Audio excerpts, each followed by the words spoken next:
The beats, the flow, the rhythm. All movement starts from the streets. Streets A&R Podcast.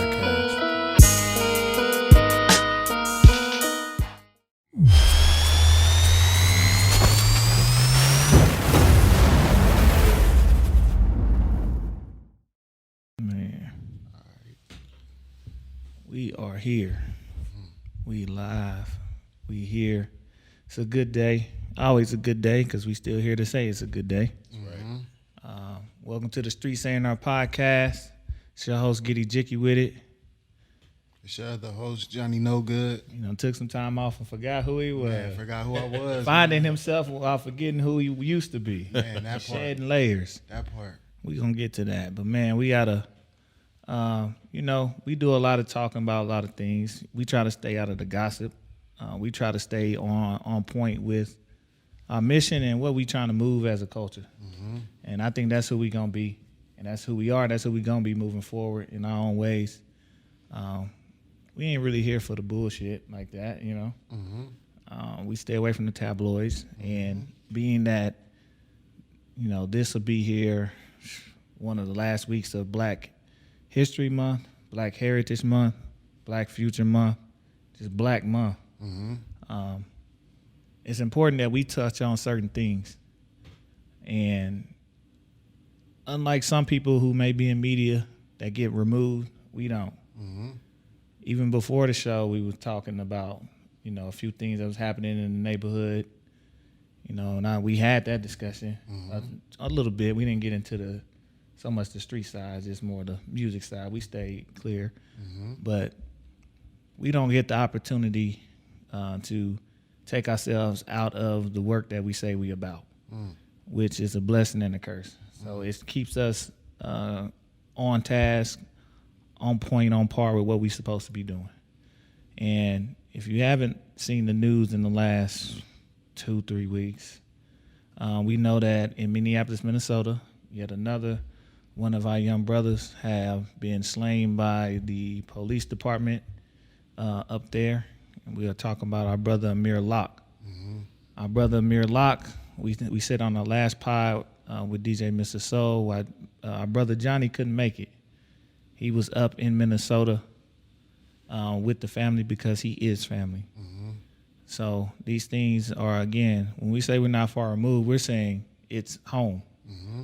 It's not close to home, it's home. Mm-hmm. And today we also have a guest, and we're going to just have a discussion, shed some light, shed some truth to the situation, shed some feelings about the situation, and have that open dialogue, and mainly with the family. So I'm going to toss it to Brother Jonny, and I'll let him introduce our guest for this evening. Yeah, for sure, man. Man, it's funny, man. Mm-hmm. Sitting over here in this seat, introducing my cousin. This is my cousin, double cousin, not just because he big, you know what I'm saying, because he actually done lost some weight. But this is my double cousin, man, because our dads is brothers and our moms is sisters. So, if you related to him, you related to me. And this is actually one of the people who was responsible for getting me started in the music game, UNTAMED Music. Man. Back when it was NRP. Back when y'all was recording on tape recorders and stuff like that, man. So, it's just, it's funny to come full circle. And outside of, just everything that's going on, that went on in the family, I also, too, want to just bring awareness to everything that you got going on with your clothing line, with the UNTAMED summer programs that you got going on, and just let everybody know a little bit about who Sherman Lamont is and what's UNTAMED and what was UNTAMED Music, man. So without further ado, man, I just want to go ahead and introduce this guest over here, and this is Brother Sherman Lamont. Appreciate you, man. Can we get a round of applause for our guest, Sherman Lamont? Yes, sir. Man, I'm actually glad to be here. I've been a lot of people have been requesting for me to come on their shows or podcasts and talk, but it's not a lot of people that I respect. Mm-hmm. And so, when you hit me up, I told you clearly, like anything associated with you, I'm gonna do. For sure. Most people, I'm gonna just tell them no, because you know, I'm this year I'm moving in less talking and more doing, and I really don't want to talk about a bunch of stuff I just like to do. But when I get an opportunity to talk about it, I think it's good because I do want the people to know what we up to. And so Untamed, it actually did start off as NRP, which was Nigga Rig Productions. It was just a bunch of dudes, and the group was actually Untamed, and we was rigging up stuff just to get our music recorded. And as time went on, the passion for it was just not as identifiable with the group. Everybody had their own thing, but it was my passion. Like for people who don't know, Johnny's mother is the one who adopted me from the foster homes, and she is my mom's sister, so they bloodline sisters. But his mom came looking for me when I was 13 and found me in the foster home and got me out of there, and brought me back to my family. So when way before Johnny was born, she always bought me keyboards and stuff like that because that's what I was into, and I wrote a lot of poetry and raps and stuff like that. So, when he came along, it didn't take long for him to pick up on that stuff. I think about 7 or 8, he was already understanding the concepts of writing and being on beat, and so it rejuvenated me at that point to take the group and make it Untamed Music. And so from there, we put together a bunch of albums, a bunch of groups, and still, when money got involved and contracts got involved, that's when things kind of fell apart because we was offered contracts, but they was 360 deals from people in LA, and I was smart enough to know not to take them, where other people thought that I was just saying don't take them because I was trying to hinder us, but 360 deals are no good. So I kind of fell back from that, went into a little comedy, and then, Untamed, I dropped off the music and finally let the world know what it really meant. When we decided to come up with Untamed, the only person who knew what it meant back then was Johnny, and I just felt like the world wasn't ready for what we really wanted it to be. So we disguised it as music to gain fans and to gain popularity, gain some people, and then finally we decided to let people know that Untamed was the unified nation, taking action, mentally erasing deception. And we wanted to make sure we mentally erased the deception that us as black people couldn't be together, that we had to hate each other, we had to jump off the porch or come down on niggas, and we wanted the younger generation, or anybody for that matter, to understand that our greatness is suppressed for a reason, right? And the reason is people have studied us for years and they know we great. And so there's things put in place to suppress us from our greatness, and we wanted to make sure we are mentally erasing that deception. So that's what Untamed is. And so what happened over these last few years, in 2020, my mom passed on Christmas Day, and we was all there. It was the moment, it was like a rebirth for me. And instead of wallowing in my sorrows, I kind of felt like I absorbed her energy. And so Christmas 2020, that went through, and then, man, it's like 2021, we just jumped out the gate. And I decided that me, my wife, and my daughter, we had talked about some engagement programs, or just to get the community to start rebuilding trust. And so it's so weird how it happened. I talked to Anthony Kellogg about it. Shout out to my brother. And, I told him about Untamed, and he was just telling me, like, a nation needs to have a pledge. So we wrote a pledge called the Melanated People Pledge. And at the same time, in that barbershop, I said, man, you know what I'm going to do tomorrow? I'm going to call down to this church and find out who's running the Bryan Center and see if we can start running plays out of there. Before I could make that phone call, I received a text from my cousin saying, hey, cuz, I'm the director at the Bryan Center now, and I want you to come down here and start running some plays. So it was just like, wow, divine order, right? So we came down, and actually I took 4 of my wife's nephews, nieces and nephews with me, and we just went down and said, you know what, every Sunday we going to come down here from 4 to 7, and I'm gonna feed the kids, and we gonna play basketball and link up. Try to get the community out. And it went from 4 people, and within a couple weeks, 40 people, then 50 people, and then the power went out in the city. And during that time, that Sunday, we did feed people, even though the power was out. And then I took the leftover food to Florence Towers. Florence was completely out of power except for in the hallway, so it looked like a refugee camp because everybody moved their freezers and deep freezers into the hallway to plug up in the hall. It was wild. I didn't videotape it because I didn't want to further demean them, but we brought the food down, and then we ended up linking up with Nika Johnson, bunch of different people in the community, and literally fed the whole complex. Instead of just my sister who lived there, we fed everybody from the top floor to the bottom floor. Man. And for that exact same day, then Robert Wagner had the idea, let's pull everybody into the Fontenelle. Everybody bring y'all grills, whatever meat y'all got that's thawing out. Everybody refrigerators was off anyway. And we grilled up a lot of food and fed a lot of people that first day. And Tamika Renee, she was there, and she said, you know what, we're going to just do this every day until the power's back on. So we decided to do it every day. So we went Fontenelle, Matoya Center, Benton Park, I think back to Fontenelle, and then back to the Bryant Center. And it was just a beautiful thing to go it was about 5 straight days of feeding the community. And man, it's nothing like it. Like, I didn't have a dime. I just had the thought that we wanted to make sure people had somewhere that they can come and grab something to eat. The community, 100% Northside community funded all that. And that's when I told them, we might not have electricity, but we got power. Everybody kept saying, oh, the power's out, the power. I said, the power is not out. We are the power. That part. And so the city didn't provide nothing for us, and maybe the electricity was out, but we found our power and we was able to muster through it. And by the time the power came back on, we still did one more day of feeding, and it was beautiful.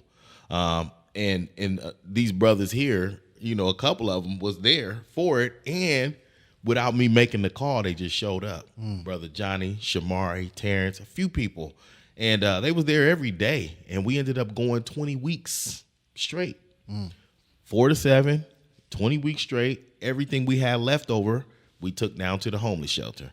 And I never recorded that stuff because, like I said, I wasn't doing it to get the props. I was doing it because why waste the food? If the kids didn't eat it, then we took it to the shelter, right? And it was beautiful, man. It's something I could never imagine that was going to be as big as it did. And that energy from my wife, from my mom passing, it literally took a whole year for me to realize that I stayed so busy. I didn't take a lot of time to grieve, but her energy was it was just so, and she always used to say, what did she call me? She used to call me the next Father Flanagan. I used to laugh at her like, yeah, right, mama, But when she died, I'm like, man, she might have been on to something. Let me get back out here and, and it's so weird how it happened because it's not by accident, it was divine order. So, man, and that part on divine order, before I turn it over to E, to kind of bring it full circle, because I remember in 2020, like when you got that call about, Fam being at the head of the Bryant Center, I actually had contacted this brother over here. He actually was the first person on scene to help clean up the Bryant Center. Yes, sir. And so, from him helping spark with that energy, being a part of the group of individuals who helped clean up the Bryant Center that summer before the space was activated, to me having a conversation with this brother about the 2 definitions of waiting. And then I was able to deliver that sermon at your mom's homegoing celebration. Yes, sir. So it's like you talk about divine order of everything, man. Like everything comes full circle and full cycle, man. But I think that's just divine. Yes, sir. So with that, with what you've done, what's kind of on the docket of some of the things that you're looking to do or making happen right now? So we definitely coming back for this summer, starting in May. We're going to be a lot more intentional, highlighting the people who showed up without being called. So my goal this year is to make sure I'm highlighting the real people in the community who's doing it for, the love of their heart. And we're going to have a lot of community resources. I want to make sure I have a lot of free vendor space for kids who got businesses so they can come set up. We're going to be doing some, we're going to do a kind of different angle as far as having different activities for the kids during the time. So we'll have the Power Wheels down there for the little kids to teach them about driving. We're going to have the bike repair and ride stuff where you can come down and bring your bike and we'll fix your bikes up, and definitely we're going to have 20 intentional speakers every Sunday to come down and talk to the kids and then also set aside space for them after the talk. If they want to continue their conversations, they can go off to the side and do it. And in 24th Street Takeover, that's probably the biggest part of it this summer. We are going to be removing the gate on the front of the Bryant Center, and we're going to take over 24th Street, spilling out into the street with vendors and stuff like they do in South Omaha, right? And we're going to be real intentional about that. And that's going to be the biggest thing. And this the first time I've said it to anybody, the plan, because, like I said, this is the year of less talking and more doing. However, people going to see it and they know we coming. It's nothing going to stop us. So, yes, sir. Just keep me in mind when you need some sounds. Oh, yeah, 100%. You ain't got to worry about it. I know they're going to request the shoot them up. I'm like, no, we can't do that today. Yeah, no. Give them a little something else on their mind. Yes, sir. We're going to keep it light and keep it fun. But, definitely keep me in mind, and we're going to work some of them days out. Yes, sir. 100%. Appreciate you. So, yeah, I don't know if you want to move to the other topic a little bit. So, I really want, since the family is here, to kind of shed, again, some of the facts, but also just how they feel and what they understand and what's like moving forward. So I'm going to let Brother Jonny and, kind of lead this and just give some background on what over the last couple of weeks, it's been another transition period. I could say for the country, but seeing you personally, it's a transition. And we've had those, many discussions on that, but just letting, I'm gonna let it just be free. You get to speak on what you want to speak on. Yeah, man. Just first and foremost, man, shout out to the Creator, man, and everything that the Creator do that we don't understand in those moments, especially just coming from a spiritual family. I always say that. I come from a strong family of women, a matriarchal family where I just come from very strong and divine women. And just seeing the strength of my cousin, during this whole process of the execution of her son and dealing with that, I think that that's been just something that you can't even put into words. And it's in seeing the strength of women like that. It's in seeing the strength of women like my Aunt Sandra, who is my cousin Sherman's mother, what she went through when she had her process and how she continued to serve. It's like in the midst of our troubled times and our darkest hour, in the 11th hour, we still choose to serve. That's the type of family we come from. It's like, no matter what we have going on in our own personal life, you'll never know. We still choose to serve. And to see my cousin take a voice for the people like the Jamal Clarks, the Philando Castiles, for the George Floyds, for the Dante Wrights, and tell their families and their mothers and their loved ones that she will make sure that their loved ones don't die in vain. Like, that's the type of strength that, that I come from. And, I didn't have my moments, man. Like, I didn't have my moments. And it's just truly in just seeing the things that my family then went through. I didn't have a chance to meet my cousin Amir. Not on that level. Last time Amir was around, he was still a young boy. He was 13, 14 years old. At the homegoing of his grandmother. but it was all about to be in divine order for us to all reconnect. And it's still in divine order because we're talking about a place that was activated because of the summer before. And we're talking about the Bryant Center. That's right. And this is a place where I met this young man back here, Young Montreal. Yes, sir. You know, this summer he was there at that space. He was there. So it's one of those things in which I know that whatever the creator was preparing was only going to be divine. And what has happened can still only be divine. That's right. And just looking at it from a more removed perspective, man. But, you know, his mother's hurting, his father's hurting, his brothers and sisters is hurting, his family is hurting. But we gonna definitely make sure that none of this is in vain. We demand justice. We understand how this system works. You know, we see the hypocrisy of democracy. I talk about how we can't expect democracy from a place that pledges to a republic. Mm-hmm. I see how they just gave, you know, Kim Potter 24 months for taking the life of a black man. Mm-hmm. And it's just like, you know, we gonna definitely make sure that we keep the fire to these people heal when it comes to the justice system. What's some of the, I appreciate that. What's some of the ways in which the everyday person, whether removed or not, can try to help keep the fire to these people? Man, it's several ways. One of the most important ways that people can do is go and support the GoFundMe link. We almost halfway at our goal. If you go to my social media account, that's Jonny Knogood on Instagram. That's the main one I'm active. You can search me on Google and all my stuff will pop up. But if you go to the Instagram at Jonny Knogood, JonnyKnogood, and add a D, it's the first link right there in the bio. Click on that GoFundMe. Even if you can't donate, share the link. That goes a long way. You just don't know who in your network, just spreading it to your network goes. And, you know, I think I was on Clubhouse when I said it. Like, a lot of times we think that one of the most important things that we can do is offer our money. One of the most important things we can do is offer our resources. Our resources sometimes is our connections. And most importantly, it's our talent.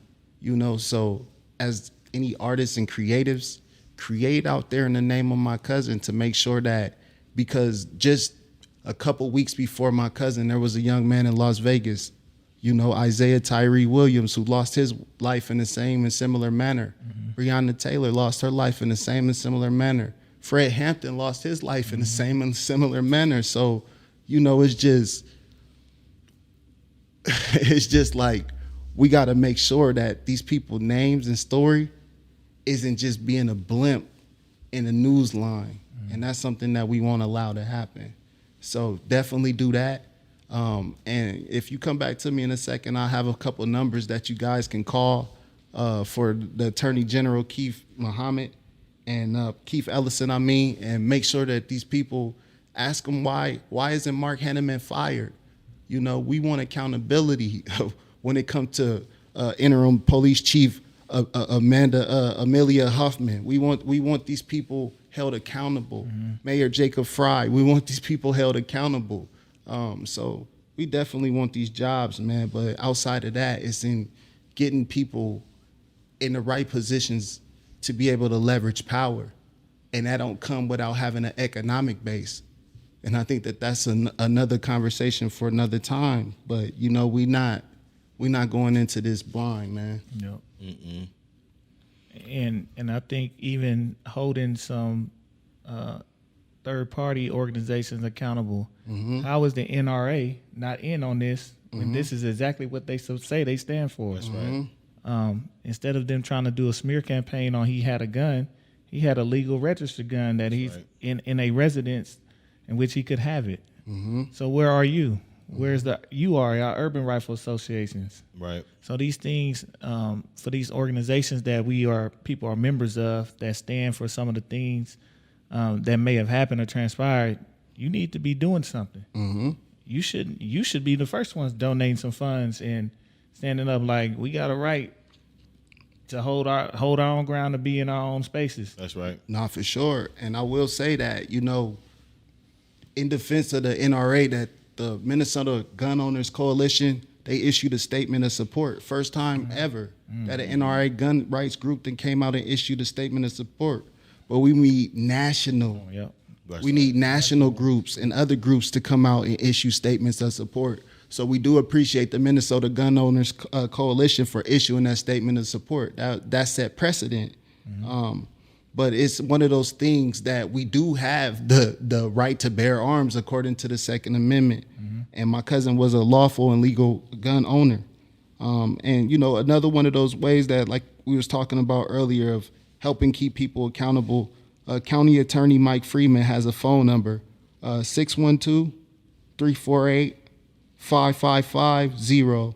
And you can call and ask why you haven't charged the murderer and ask for him to charge Hanneman. There's also another number for Attorney General Keith Ellison. That's 651-296-3353. And ask Attorney General Keith Ellison, how come there have not been no charges for Mark Hanneman? Those are ways that you can go out and actively, exercise your right as a legal citizen to exercise justice. Yes, sir. Right. Yeah. So for me, the news was definitely life-changing. You know, when I got the call that morning that Amir had been killed, executed by the Minneapolis police, you know, we always that family that's supporting the families when this kind of thing happens to them, and then it became us. And, you know, seeing Karen Wells on TV, and I'm Sherman Wells, it just, the reality of it, it really hit me, you know. And, yeah, seeing her talk, her strength, but just seeing her name that first day, it just broke me down, because I'm like, I can't believe this is our family now. This is happening to us, you know. But we jumped up and we bounced. We went straight to her, you know, just for the hug. And right when I got there, she said, I knew you was coming. And she hugged me for like 5 minutes straight, you know. Because that's what it was about, being there for her. And Jonny drove the whole way there and back. I'm not saying I was too weak to drive, but I just, you know, this was my first time taking a trip out of town without having to drive. And my cousin, he came through big time, you know. He was the only one I knew I could call and be like, hey, we going right now. It ain't the funeral, it's not nothing, but we got to go. Everybody else like, well, I'm going to wait till the funeral. He was like, all right, whatever you want to do. He packed his stuff the day before. We was ready. And then hearing the news that, you know, they initially said they encountered the suspect with a firearm, and we just was 100% shocked, because Amir's character is not that. And like he said, the last time we seen him, he was a kid, and he was born in Minneapolis. So when he did come, and, you know, right when we knew he was our cousin, or he told, you know, his mom introduced us, he was smacking our heads and running around, you know, playing. And in our picture, actually, at his grandmother's funeral, me and him was probably headlocking, you know, and he just, he was not that kind of guy. So when they said that, it just threw me off. And then when I seen the video, and I seen my cousin never even really got a chance to see who took him out the game, you know. He sat up in shock, and them yelling and doing all that, it still wasn't waking him up. It wasn't until you kicked the couch and shook him. When you kicked that couch, he sat up like, what? And yeah, of course, you know, it's 2022. Let's not pretend everybody don't have a firearm. I know people who sleep with their firearm under their pillow. So for people to say, why did he have it with him? Of course, he had just got off work that night. He's a driver. I don't know if y'all know, but in Minnesota, there's multiple carjackings. Matter of fact, when me and Jonny was there the first time, there was still carjackings every night, and because what's going on, and shootings, because these people they're still in cars so they can have something to shoot out of and jump out and not have to worry about it being theirs, you know. And so cuz just wanted to protect himself. And so he was legal. He never been in trouble. His people was, part of the police and military and all that. So they helped him go through the training and get the necessary license to be a gun carrier. It was the fear of a black man with a gun is why Mark Hanneman shot him. You got 6 police officers in that apartment. Why would one open fire? Normally, it's all of them. All of them if they're in danger. Come on now. Because there was really no danger. You just jumped the gun, bro. You already was scared of black people. And so, it hit me. And my sadness quickly turned to anger because this is what we've been doing our whole life is standing up for black people, the rights of black people, and not only against the other people, but against ourselves. And like I said, the mental deception that we've been deceived. And so, Amir, man. Yeah, man. Amir, man. Yeah. Amir, Karen, Andre, it was tough. But, like Johnny said, we're not about to let it slide. We've been really reserved with our words. This is actually only my second time speaking on it, only because of him. We spoke on it in Clubhouse and then this time because I've been real reserved with my words because, like I said, my sadness turned to anger really quick. And now I know, we've made a few connections in Minnesota, which is fine. But we had already planned on traveling with the UNTAMED community engagement. But Amir was so big into that, we definitely wanted to get him involved in that. And so that was kind of the plan, and it just all got snatched away from us. And but we are going to still do the things in his name. And I've already spoken with a couple of senators here to look into draft a bill for the no-knock search warrants.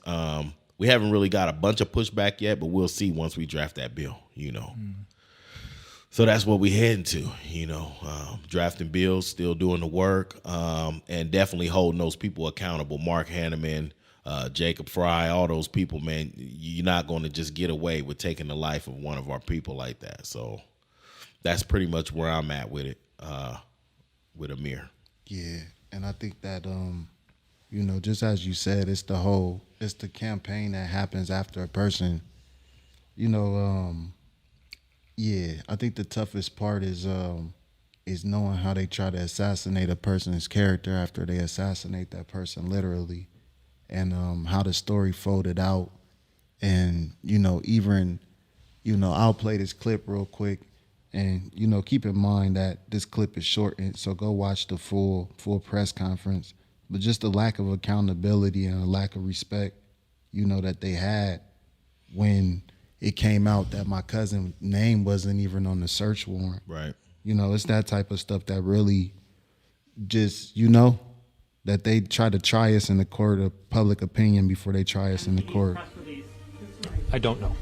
So can you speak to that? Certainly unclear yesterday, but it remains unclear if or how Mr. Locke is connected to St. Paul's investigation, and more information will be coming as St. Paul digs further into the case. Refer to him as a suspect in a press release if you didn't know. That's all the time we have, everyone. Let's call it. No. Was anyone apprehended as part of this? Also, When will you release the search warrant? how is walking out of a press conference transparency? You are a murderer! Yeah, man. Yeah, so, I mean, it's just, that type of stuff where in a press conference where the day before, you're supposed to be releasing official statements, official evidence, things that's factual, as opposed to just saying at that moment that you didn't know, or, you still gathering the details of the investigation and the statement will be released at a further time, or any of those other statements. Y'all try to assassinate my cousin's character in the media, man. And I think that's the type of stuff, man, that's very, very painful, man. But the one thing that I said before about the truth is that the truth, it don't need you to believe in it in order for it to be. The truth gonna always separate itself and stand true. That's right. And this is one of those situations in which they messed up. They messed up. Man, yeah, it's a story told all too often. And I think with it's almost sometimes you feel life is scripted in the midst of always bringing reality back when we start to find some hope, start to get a voice, get some direction. There's always a reality hit in anything that we've ever done, whether you're talking Black Wall Street, whether you're talking the bombing in Philadelphia. Right. You know, it's always something to halt the progress or to distract us from what's happening. That's what happened with George Floyd. Got us all off while we were already discombobulated with COVID. That's right. Coming out of this, we get hit with something else during the month where we're supposed to be celebrating at the very beginning. But it's a testament to our resilience. But we can't lie and say it don't hurt that we got to test our resilience all the time. All the time. Sometimes we just want to, see how we can grow, not how much we can shield. Right. We want to play some offense for a change, not some defense. Always on defense. But none of this is going to go, remiss. I think I was just thinking we're trying to make sure Amir becomes more than just a mere man. He becomes a God and a symbol. And, like the old saying, they say, they tell you die twice. Once when your physical body leaves, and the second time when the people stop calling your name. That's right. So right now it's our job to make sure that Amir does not die. So while his body's transitioning, he's not dead. That's right. We are alive in spirit, and we are alive in this fight with everyone else who's been slain due to this. And we're going to keep on doing the things that we need to do, applying pressure, putting the message out. We're going to make sure Brother Jonny gets access to our page, our Streets A&R page, and I'm going to just let him flood it too. I'm like, go on and get us a shadow ban or ban. I don't care. We're going to figure it out. But we're going to make sure that message is pushed out. We're going to start hitting all of our networks with that GoFundMe, keeping people abreast of the information, letting people decide for themselves, even though there ain't much to decide. Everybody's probably by this time has seen a 9-second clip, at least that clip, right? A 9-second clip, and to have officers and what people don't understand, well, he can have whatever he has. Officers are trained, and in those situations, they're trained heavily on when there's an immediate threat. That's right. They know what they're walking into. So unless there's immediate threat, they are trained how to de-escalate and how not to fire. This is why only one did and the other 5 or 6 did not. That's right. He'd have been, it'd have been a different situation if all of them would have fired. So this is how you know the mistakes happen. It was a one-off for them, a one that shouldn't have happened. Or I guess we say one that should have happened. And we here where we at. I want to give my condolences to the family. That clip of his mother speaking at that press conference shook the hell out of me. It's extremely the definition of strength personified. To be able to deliver that, how she delivered it, with the conviction in which she delivered it. You can tell that that's a fire that can't be put out. That's hot lava. Even if it simmers for a while, it's still a go.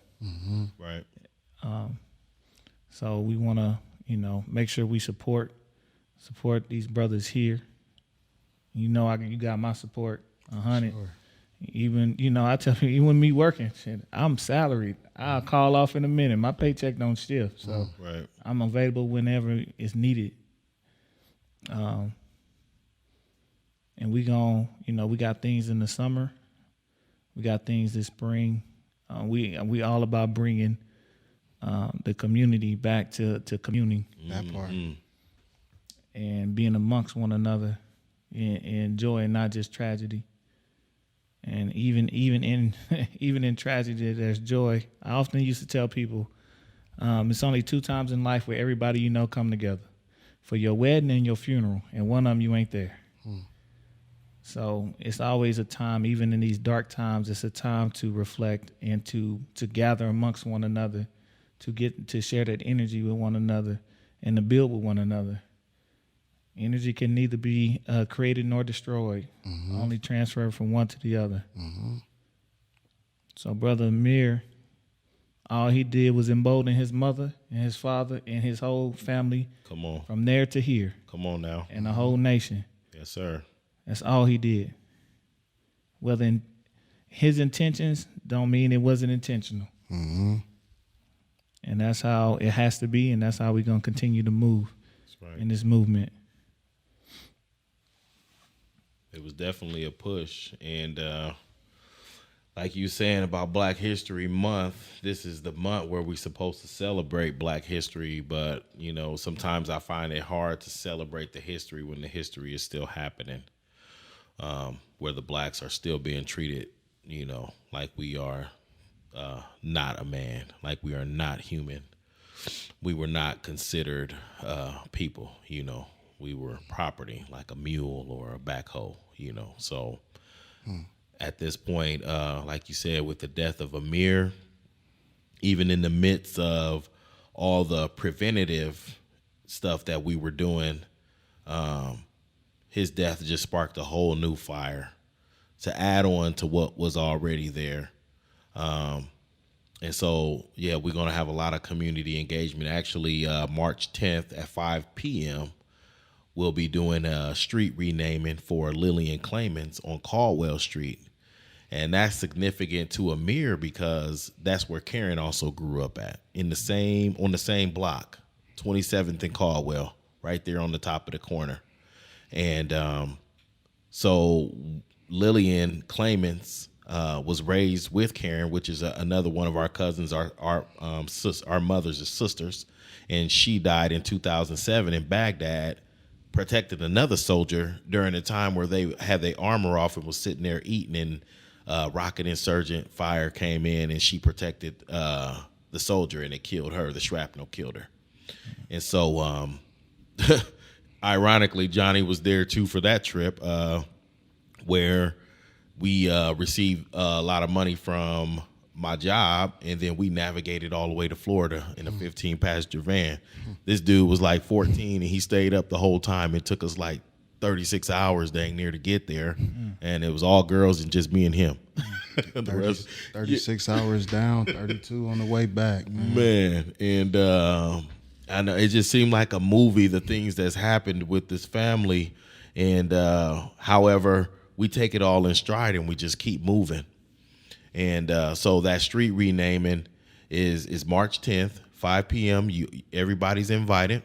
And we want to make sure that we honor Lillian in that way. And I just want to tell y'all a quick story about Amir's grandmother, who is Viola Morgan. So as a kid, my mother, she was heavy in the streets, and, you know, back then, it was just a lot of stuff going on with our family, and she was doing the best she could. However, we was going through a lot of abuse and different things, and we came over to Viola's house, which is Amir's grandmother again, and she seen the condition that me and my sister was in. And Viola, she gave us baths, gave us something to eat, and then she called the state on us, and they came and picked us up, and they took us to a foster home. At that time, I was upset because I felt like she separated me from my mother, but what she did was actually change the course of my life. I was 8 years old, and so I spent those 5 years in the foster home, and in those foster homes, the first lady I met, she showed me strength. I cried in my room for 3 weeks before I finally came out, and she told me, "You're going to lay in here and cry, or you're going to get up," you know? And after that, I went to a church family. And then after that, Johnny's mom came and got me. So again, the women in the family is the strength, you know. And so Amir's grandmother was the change of course in my life that helped me even get to where I'm at today. And so that's why it's even more important for me to make sure I always speak on Amir. Like you said, we can't let his name die. We can't let his legacy die. Mm-hmm. We can't let the fact that he wanted to help the community and help the youth die. And in death, he is helping the youth, because a lot of kids walked out of school and got a chance to go straight to the Capitol in Minnesota and speak their mind. We have kids organizing here that want to speak their mind. And so Amir in death still is reaching the youth. And that makes me proud of him and proud to be connected with the blood of Amir, you know, so. Yeah, we appreciate that. Let's see, Brother John, you want to close us out? Yeah. Take your time, though. We ain't in no rush. Nah, for sure. Yeah, man. It's just one of those things, man. Just admiring the strength of the women that we come from. And I think, you know, you talked about the speech of my cousin talking and speaking. I think the speech at the homegoing funeral was very significant for me, because it took her 10 months, 9 months to conceive my cousin. It took her 10 hours to birth him. And it took him 9 seconds to take away that life in which she birthed and created. Mm. And he was born on 11/11/99. Right. Mm-hmm. And he was 22. And he transcended 2/2 of 2022. And that was the same day that his grandfather was buried on, my Uncle Theodore. So it's just like, when you look at the divinity of everything, it's just one of those things, man, that just, it's beyond the family. It's something that's in a higher power. It's something that was already in the works. And it's just one of those things that the fire is lit. The tinder was already collected, but the fire is lit. That's right. And man, understanding that Theodore Jr., which is his uncle, is the same guy who gave us the access to the Bryant Center, Amir's uncle. Mm-hmm. So, which is Karen's oldest brother. Mm-hmm. So, like Johnny said, it is divine order. Everything is happening for a reason, and we're going to continue to do what we do. Man. Yeah, no, definitely, man. So, yeah, I think that, yeah, man, I just want to encourage everybody, man, you know, to be mindful of everything that's going on around you, to pay attention, you know. It's like our brother Malcolm said, it's you know, today we recording this on February 21st, so this is the day that our brother Malcolm transcended. Mm-hmm. Mm. This is the day a year ago at 10:07 a.m. in the morning that I found out about what was going on over there in Tigray. So, like, we just got to be mindful of what's going on as far as the global oppression and the global elimination of black and brown people. Like, we got to be mindful of that, you know, as different stories is coming out. We got to be mindful of what's going on up there in Canada as they arresting protesters. Mm. You know, we got to be very, very mindful of everything that's going on out here in this world around us and what time it is, you know. So I just implore people, you know, to be proactive, not be reactive, and to know, you know, that Maya Angelou once said a very, very powerful and profound thing, and that's that every storm runs out of rain. And these storms is running out of rain. Mm. And these plants is sprouting. And the plants that sprouted is receiving sunlight. And the plants that receive sunlight is growing. And the plants that's been growing is about to bear fruit. So just be ready to bear fruit. Yes, sir. Yes, sir. Ashe. And man, on that note, we gonna get out of here. Again, if you want more information on what you can do, you can follow Brother Jonny Knogood. Yeah, and also go to the Amir Locke. That's amirrlocke.org, official website. Go check there for more information. Stay posted on everything that they got going on. There's more ways of how to support the family directly. The GoFundMe link, all of that stuff is connected to it. So definitely check out the amirrlocke.org website too. Right. And if you want to keep up with the UNTAMED community engagement, you can find me on Instagram, Twitter, or Facebook under Sherman L. Wells. Under Sherman L. Wells. And you can also find me on Facebook under UNTAMED, which is a community page. And so, yeah. And we have, there is the link to his GoFundMe on my page as well. And I want to shout out one of my special brothers, Brother Melvin Muhammad, for getting the word to the Honorable Louis Farrakhan, who put Amir's picture and story in the final call and on the front page of the final call. And that was huge for us. So I got to give a special shout out to Brother Melvin Muhammad. He did that. So, yes, sir. Man, now that you're giving your special shout outs, it's like so many people that it's so many moving parts. Like it truly is like so many moving parts that have not been neglected, you know, to brothers like Stefan Youngblood, you know, who helped secure the domain names Amir Locke and AmirLockeFoundation.org, just because of the situation of what happened with brothers like George Floyd, where somebody bought the domain and held it hostage. Man. You know, just shout out to Brother Ron Smith, you know, who helped design the logo for the Amir Locke Foundation, and people like Elijah, you know, everyday people, you know, people from the Big Garden. They really came through. Shout out to the people at the Big Garden. Right. Shout out to, you know, Joanna and, you know, your wife, man. She really came through when we was on our way going out there. She gave us the last 100 we needed to book the rental. You know, it's been so many moving parts and so many people who've been supporting in and just pouring in love and holding space and checking on me.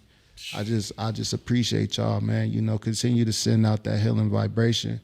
I don't know what battles his mother go through at night. I don't know what battles his brother's going through at night. You know, he lost a best friend, so just make sure that you keep them in your prayers and thoughts as well. You know, just, you know, this is definitely a situation which is going to be a long haul, a long battle. This is not going to be nothing new. I mean, nothing quick and easy, but just keep us in mind for the long haul. Yes, sir. Yes, sir. Y'all know where to find us at. It's at Streets A&R, Streets A&R. We're on everything. Follow the pod, YouTube, Spotify, Google, Anchor, not Anchor, all of them, the rest of them. Audible, we out here. We'll keep you updated. Again, follow our page. We're going to be sharing information from our page, personal pages, and from the podcast page. And with that, man, we'll catch y'all next time. Yes, sir. Peace. The beats, the flow, the rhythm. All movement starts from the streets.